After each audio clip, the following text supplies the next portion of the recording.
Hi, everybody. I'm Timo from Giant Swarm, actually coming from Germany. My colleague Joe already gave a talk yesterday, and we also do a workshop on Friday about how to write your own Kubernetes operators, which we do a lot.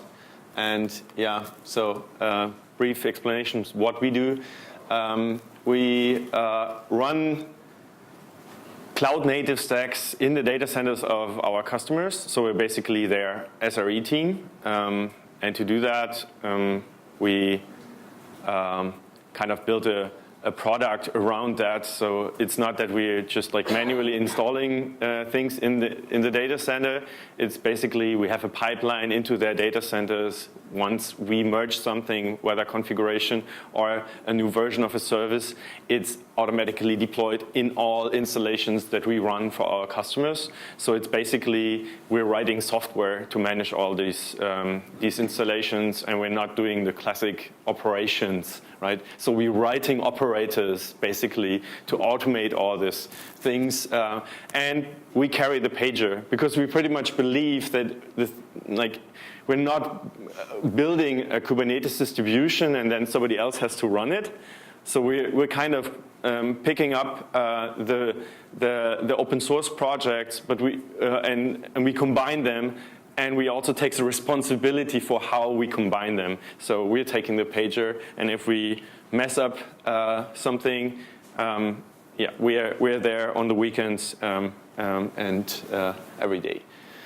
So we're a completely distributed team, 25 people, I think in 12 countries now, and from time to time we meet together, and then it's a lot of fun, except the guy who's on support.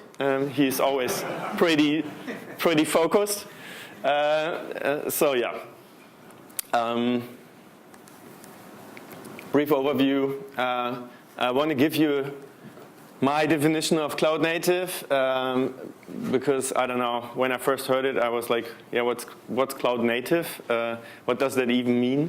Am I not cloud native, although I'm running services in the cloud since a couple of years? So I want to explain that, and then go through how I think, because we're using Kubernetes a lot ourselves, so it's not only that I explain you what our customers should do, it's actually how we do our own things. Like we're using Kubernetes to actually manage Kubernetes, and these are our experiences with running services on top of Kubernetes, extending Kubernetes to give it new functionality, observing services, and then giving you an outlook what is coming next with service mesh on top of Kubernetes.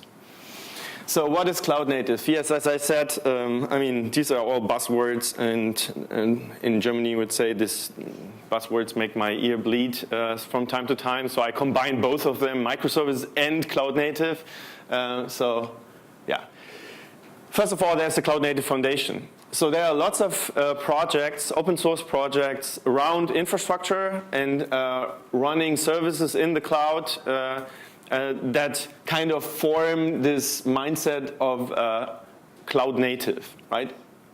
So first of all, Kubernetes, but there are also lots of other projects. I think there are even more now in different phases of the incubation into the Cloud Native Foundation. Kubernetes was the first to mature in the foundation, and is probably the most known one. And yeah, what do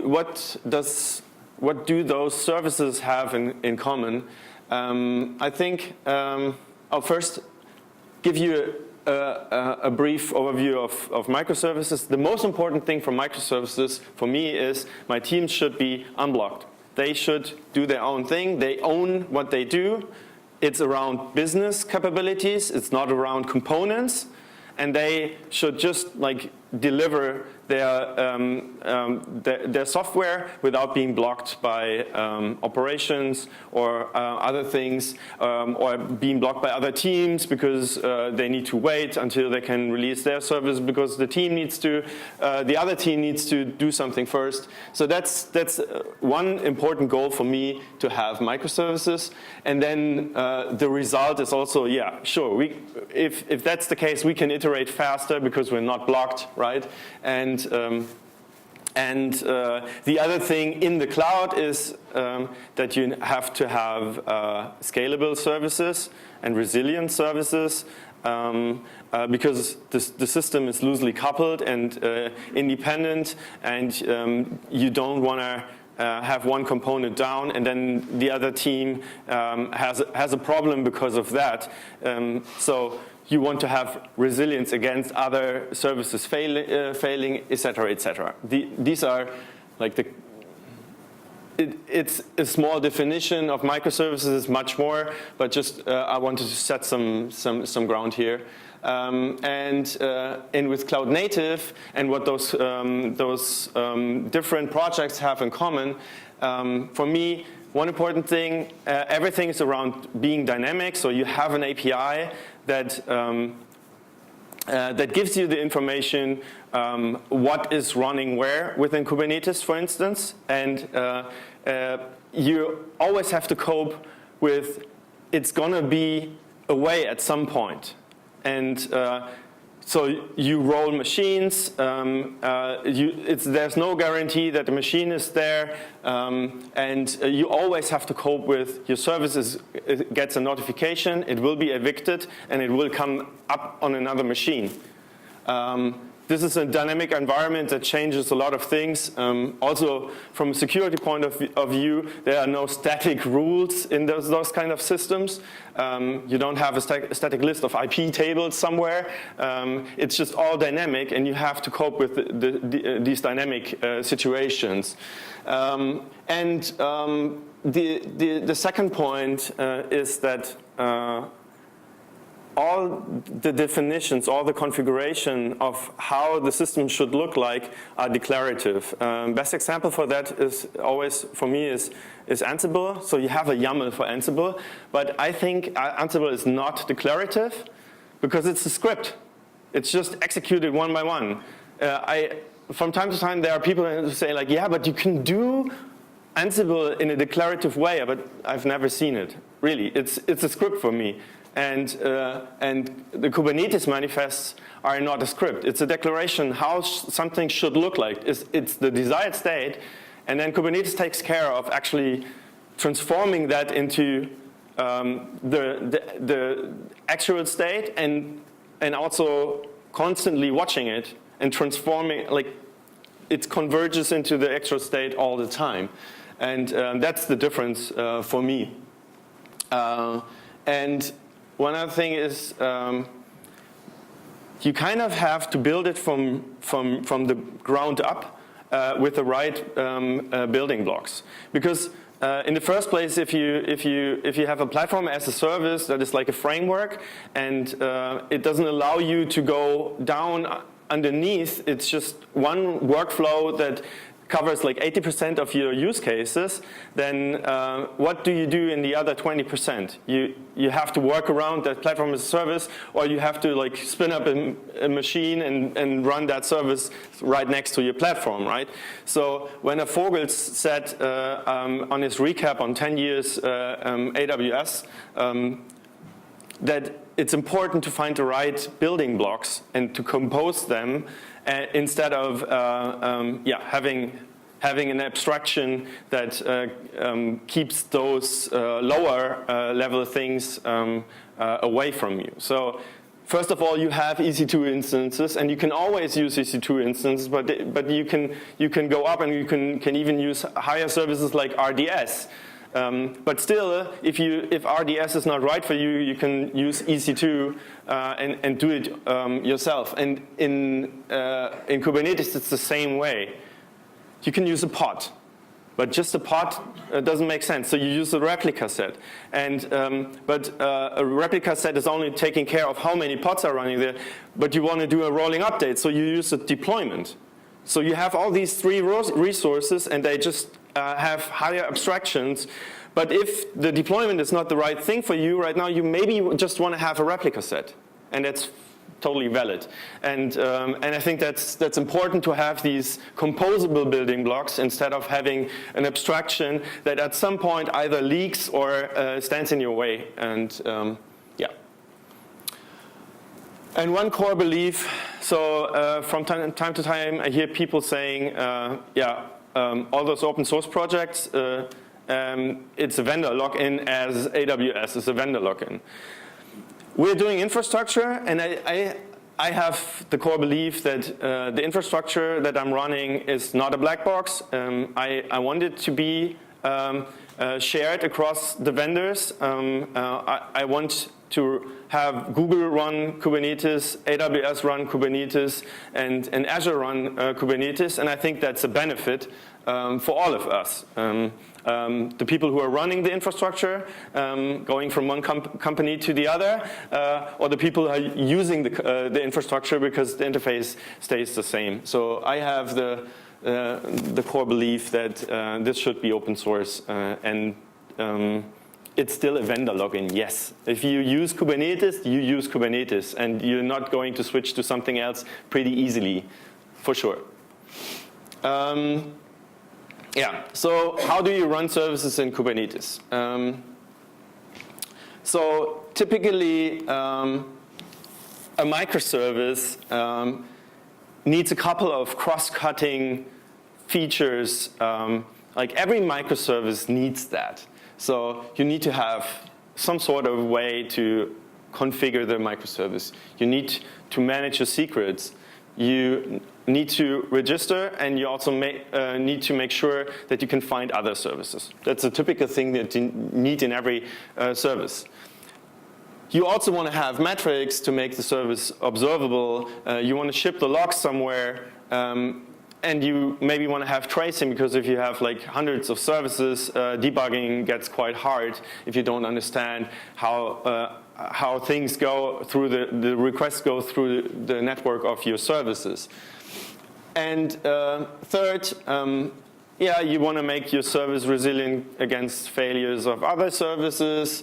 You want to have identity, so you can actually do authorization within your services. You know who you are talking to or who is talking to you, and you know how to define what that service is allowed to do and what not. These are typical things that you need to solve in every microservice. And I think it's wrong to do that in a library, because if you update that library with a new feature, you actually need to rebuild all your services.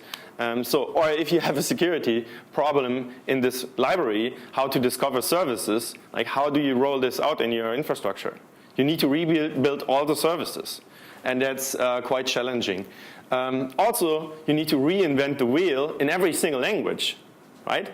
So you're maybe using Spring, and that gives you everything, but what if you need to run another language? Maybe you don't have to, that's fine, but how do you deal with legacy software? Like, how does legacy software, or how does third-party software run in that system? Because it also needs to do those kind of things, right? And so I think the right approach is actually to keep it outside of your service. And I just want to show that with the cloud native stack, how you can do something like that. So starting first with Kubernetes to run a simple service. Who's running Kubernetes here? Cool. In production? Cool. In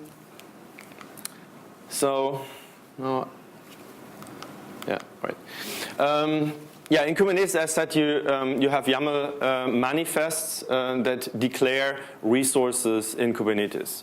So a resource, for instance, is a pod, which is a number of containers that go together on one machine. There are also resources like config maps, where you can define your configuration, secrets, or you can define a service that aggregates multiple pods and load balances over those pods.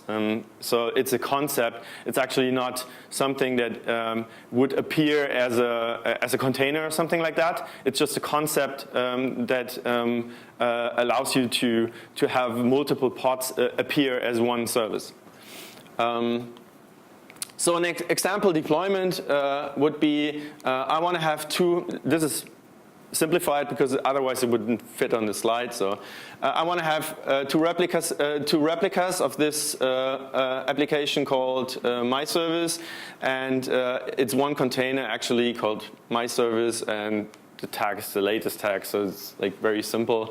And I tell the deployment I want to have a rolling update if I update the deployment. Same example for a configuration. I want to define a config map, and actually this is how I get the config map into the service.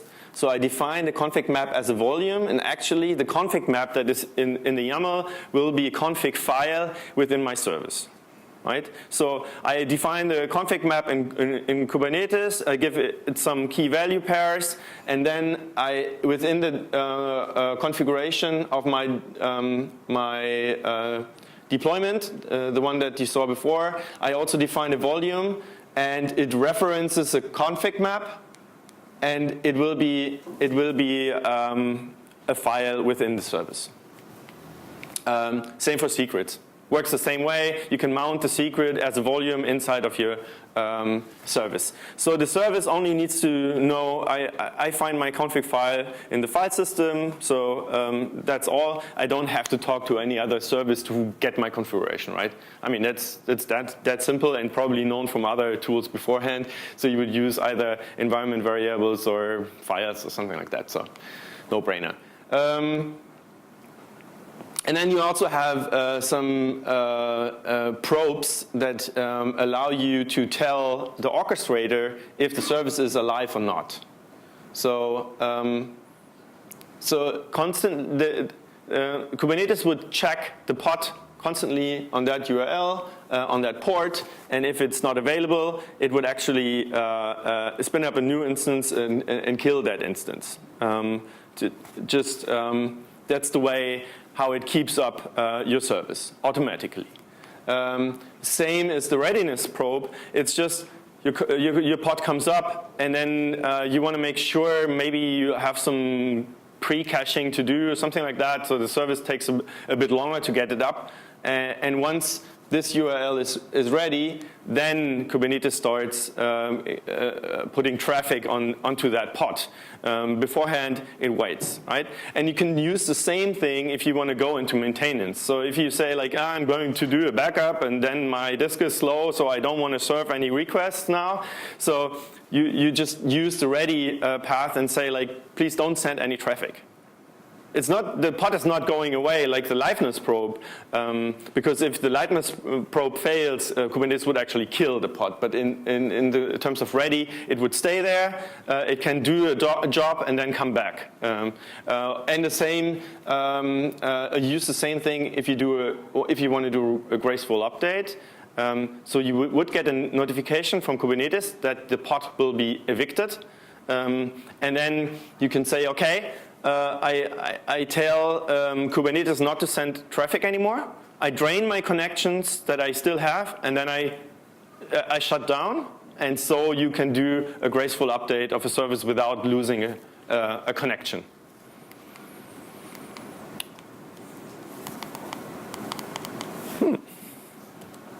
Battery, maybe. Yeah, and as said, you can define a service that would combine your pods into one single endpoint. And the interesting part there is with core DNS or former kubedns within Kubernetes, you can also talk to the service then through DNS. And if you are in the same namespace, you can just reference it by my service because the search domain would be injected as well. So if you run that service in different namespaces, maybe in the test namespace, the dev namespace, and the production namespace, you can in the service, you can always reference the other service through the name of the service, and you don't need to have the full qualified domain name for it. So check on all those 4 things. That's needed in every microservice, and Kubernetes gives that to you without the need of using any kind of library or something like that. So Kubernetes has also a lot of other resources. I don't want to go into details here. You can define an ingress. That means you get traffic from the outside, so it's like a service, but you define an endpoint to the outside. You can have different kind of workloads, cron jobs. You can a daemon setter would start a container on every machine. A stateful set that gives you some more freedom using volumes attached to pods. And then you have a bunch of like a role system that is pretty much interesting. So if you're familiar with AWS IAM, that's pretty much it. That's pretty much the same thing. You can define a role, who is allowed to talk to Kubernetes. So with IAM, you can, for instance, give a machine a role. So the machine can also talk to the AWS API, right? And you can do the same thing with pods. Pods can talk to Kubernetes, to the Kubernetes API, and to read out resource information or to write something to Kubernetes. This is a so-called service account that a pod would get, and you can give the service account a role, what it's allowed to read, and what's so. For instance, maybe only reading and not writing something, or the ingress controller. For instance, you run an ingress controller in Kubernetes. The ingress controller needs to talk to Kubernetes to actually read the ingress definitions to configure ingress. It's actually, for instance, an Nginx that needs to be configured, that the endpoint is available from the outside as a reverse proxy. So ingress needs to talk to Kubernetes, and you need to define a role for that, because probably the Nginx shouldn't be allowed to also write new ingress endpoints into Kubernetes. It just needs to read and not to write. So the role system is quite advanced. It's pretty neat, and there are also some policy systems already that you can use. So pod security policy is comparable to SE Linux, where you define what a pod can do on a machine and what it's allowed to do. And network policies is like a dynamic way of having IP tables. So which service is allowed to talk to which other service, to which other port, and things like that. So in the end, if you define an application, a service in Kubernetes, you would end up with many YAML files, many manifests, because you need to define all those resources for a service. And one way to combine them into like an application is Helm charts. So we're using that with all our services, and Helm allows you to do templating in those YAML files. And there's a small service that runs in the Kubernetes cluster that would actually then apply the application manifests to Kubernetes. And and we're using Quay.io, and they have an application registry. So you can actually not only publish containers in their container registry, but also the chart, the Helm chart, in their application registry.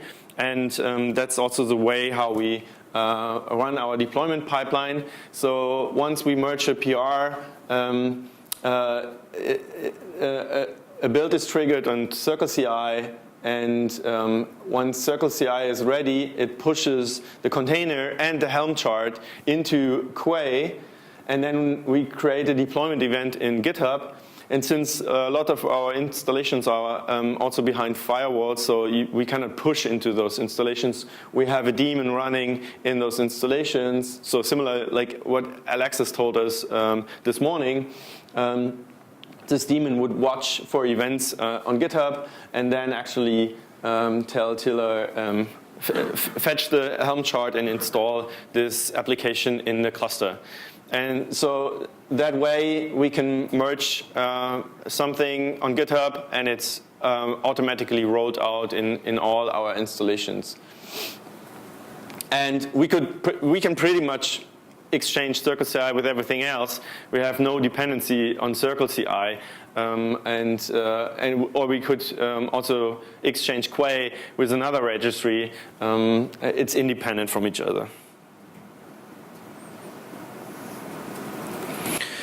So extending the platform, that's pretty much interesting for us because,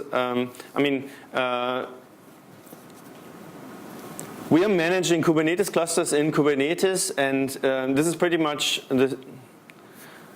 the way how Kubernetes controls or works with the resources. Like, let's take the replica example, replica set example again. So you have defined, you want to have 2 replicas of a pod, and then you have the actual state, it's maybe 1 pod. So the Kubernetes controller needs to constantly check how many pods are running, how many pods are defined.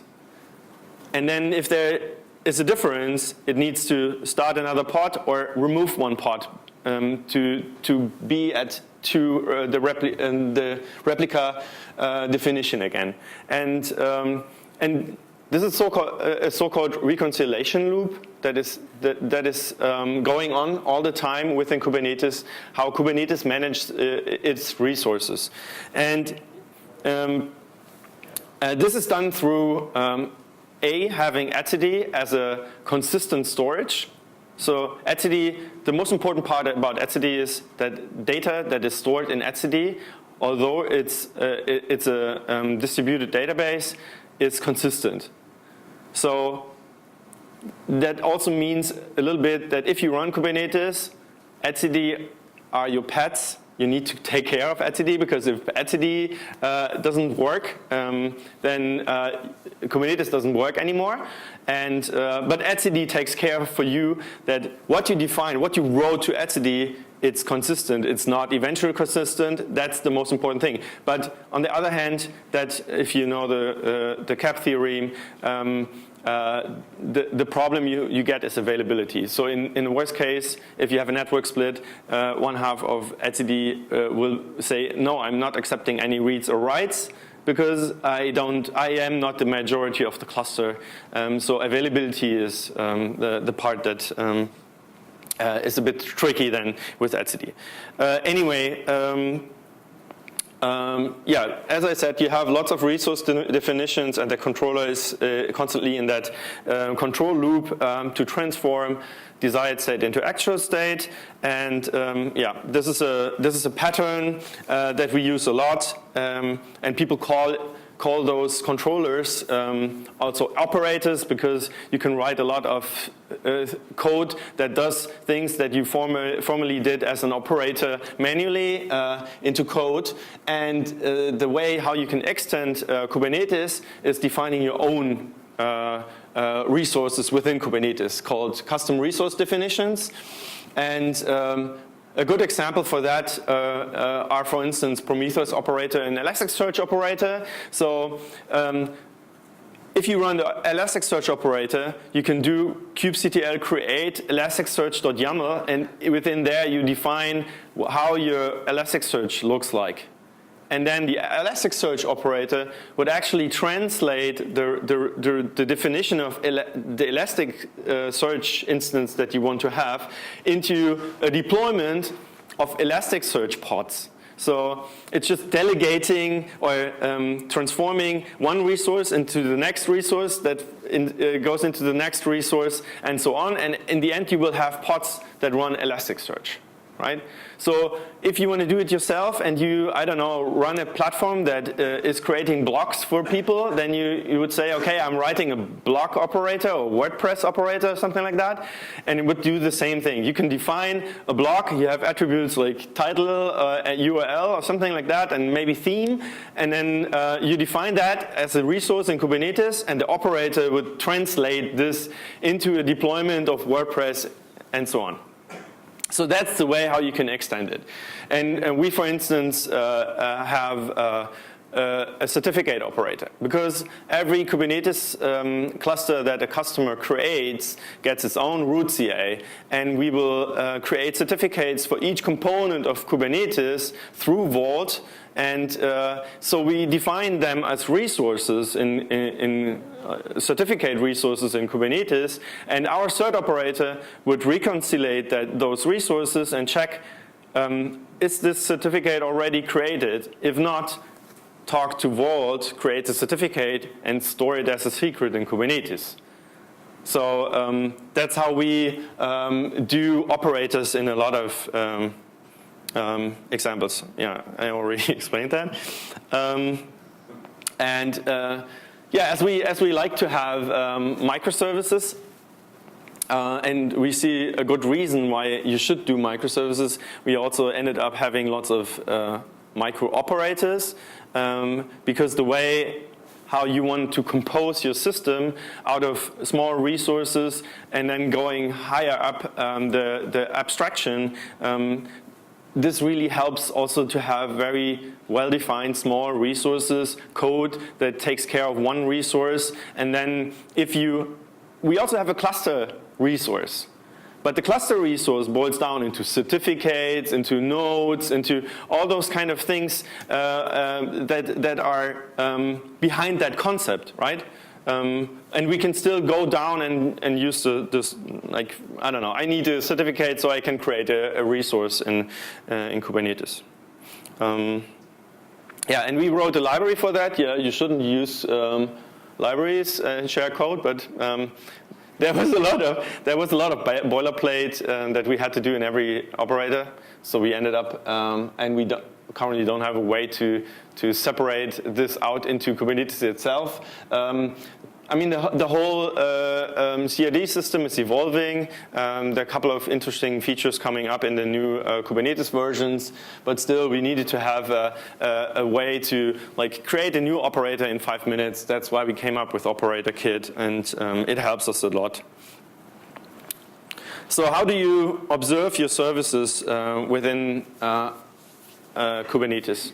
So, or within a cloud-native stack, because now the other projects come in. So, first of all, just briefly go through container patterns, because that's good to understand, and I don't know if you heard about this. So there's a so-called sidecar, which is a container that is right next to your actual container that you want to run, that helps you, it's like a companion to that application that you need.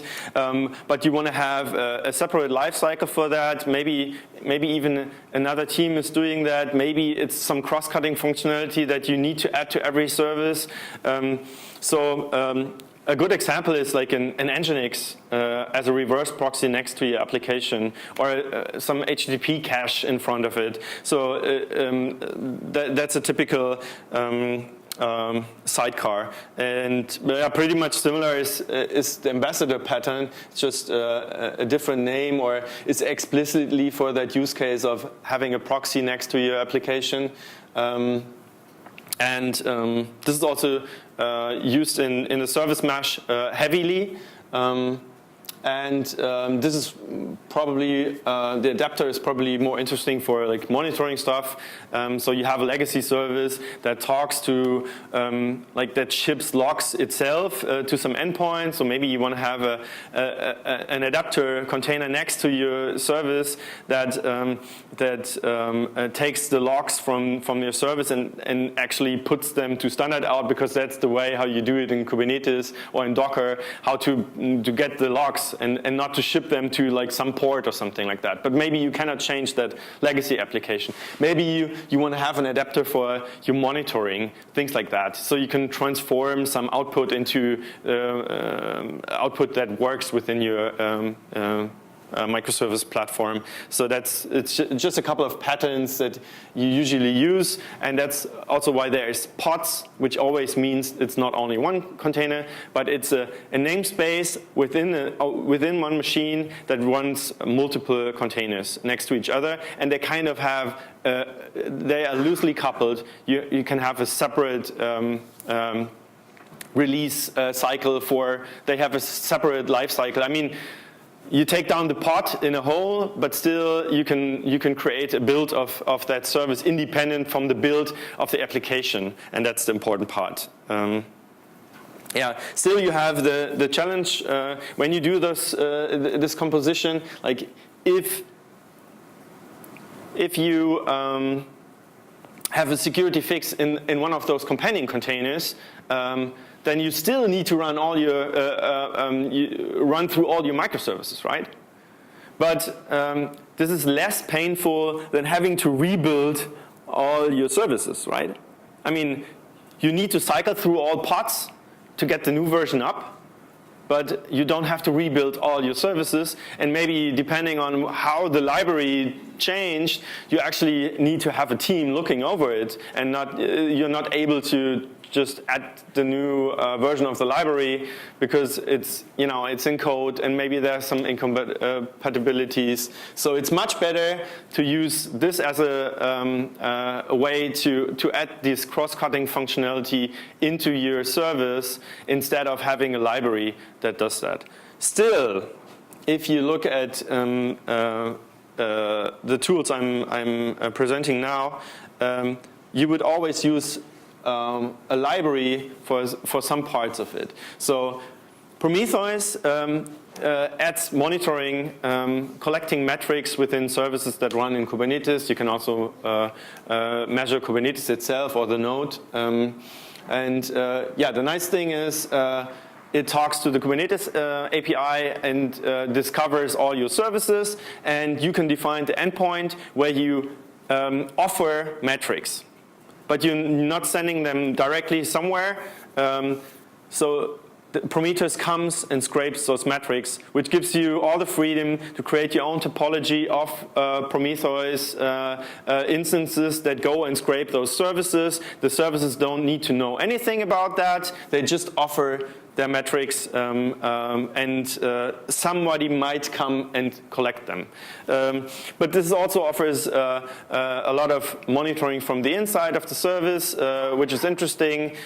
So you can also have some application or business metrics in there, it's just all in your hands, or in the hands of the team that is actually creating the service, what kind of metrics they want to expose, and so on.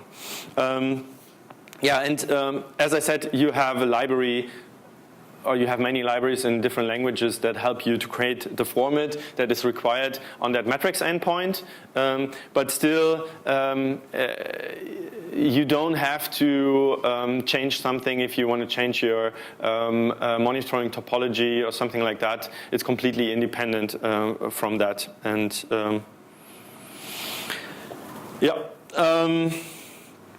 you could also use an adapter, as I said. So if you have a different kind of metric system in a legacy software, you can have like the JMX exporter next to that service, and that would export the metrics endpoint the same way how your new services do that. Fluentd, it's running on all nodes and collecting logs out of Docker and ships them to Elasticsearch. That's basically it. I think the interface there is pretty clear. Standard out, standard error. That's the way how it works in Docker and Kubernetes. That's where you put your. That's the interface you have from the service, and you could do that with an adapter again, as explained before. Yeah, that's basically it. Yeah, that's pretty new. Jaeger is from Uber. It's a way how you can do distributed tracing, which is more in a native Kubernetes fashion. It's compatible to open tracing, obviously you need instrumentation libraries within your code, but they're actually quite uninvasive, which is nice. So we also have metrics, logs, and tracing covered by the CNCF.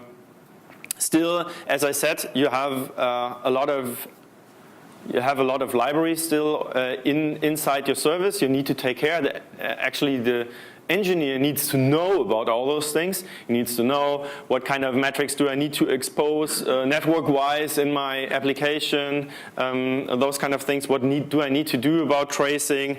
And so there's a new thing that was announced last year, which is called Istio, which is a service mesh that helps you to also get rid of those cost-cutting functionality in every single application and just also move it into some kind of platform. So for me, Istio is like Kubernetes 2.0. That's like the features that are missing. It's just going one level up again, right? So how that is, or first of all, what Istio is doing, it's adding a lot of monitoring capability to all your services without your service knowing about that. It also adds service identity and a way to enforce policies between your services without your services having to know about that. And it does a lot of smart traffic management, like canary deployments and smart routing. If it's like all of this stuff you know from like Hystrix or service breakers, circuit breakers, that's also included in Istio. So if one part is not able to reach a service, also the other, or one instance of the service, also the other pod would not try that instance anymore, because the smart routing would actually tell, yeah, this guy already tried 3 times to reach this node. It didn't work, so the traffic would be routed to the healthy instances automatically, things like that. So it's a lot of smart routing. So, and obviously this the complexity of the project is also not low, as Kubernetes has its complexity. So to give you a brief overview how that works. So what Istio does, it's first of all it injects a sidecar in all your services called Envoy. Envoy is a reverse proxy built by IBM and Lyft, I think, in the first place. But now also lots of Google people are working on Istio and also Envoy. It's just a smart proxy that collects a lot of data and sends it to the mixer. So-called attributes from all the requests that are going on. So your service would always communicate through, in both directions, through Envoy. Envoy would collect these attributes and send them to the mixer. And also Envoy does offers some protocols between services, and your service does not necessarily need to know about that. Your service could just speak HTTP. But Envoy would actually get a certificate from Istio-auth to add identity to that service, so you can have mutual TLS, client and server certificate, between the envoys of 2 services, when the services do not need to know about that, right? And the interesting thing with sending up the attributes to the mixer is that the mixer offers you some sort of middleware where you can write your own enforcement. So you can define a policy who is allowed to talk to what endpoint of what service. not only on an IP table basis, but also in terms of layer 7, understanding HTTP and say, okay, this endpoint of the service is not allowed. So, but Prometheus is allowed to read out /matrix, but not something else on that service, right? And one other example is if you want to have an access log of all your services. So you have Envoy there, and then you have the middleware, and you can create a mixer, and you can create a middleware in a mixer that would create an access log of all your services. So things like that can be done. So authentication is a big thing there, and then also the policy enforcement is pretty interesting. And then there's the pilot, which is responsible for all these smart routing. So the pilot also configures the envoys just to do the smart deployments, the smart routing that I explained, where you can do canary deployments and things like that. So yeah, as I said, Envoy is injected in all pods, and yeah, it's a so-called data plane. And then the other components, Istio Auth, Mixer, and Pilot, are the control plane of Istio. I explained all this. Yeah. So one thing, it's 0.8, and they still are not able to update Istio, which obviously is a bad thing if Istio, if the envoys are in all of your pods. So we basically don't get rid of that problem that we need to roll out the security patch to all our pods, right? But they're working on it because there's a way to automate this. But they are still in heavy development of the system itself. So they promised once there's a 1.0, they will also have upgrade capabilities. And so at the moment, please don't use it in production. You won't be able to upgrade. And it's important because it's a reverse proxy in all your services. So yeah. So I think it's pretty nice that we can focus on the business logic on a service without having to worry about most of those things that I have to do in every single microservice. And I think those different projects play very well into each other, with now the Istio taking this one step further for us. So it's basically similar to what Alexis said. There will be function as a service, but also these kind of systems will just make it pretty easy for us to just write some code and have a service running forever that is implementing our business logic without having to worry about too much about the complexity of microservices, the complexity of Kubernetes, and all these things that are at the moment making it hard to run microservices or to write microservices.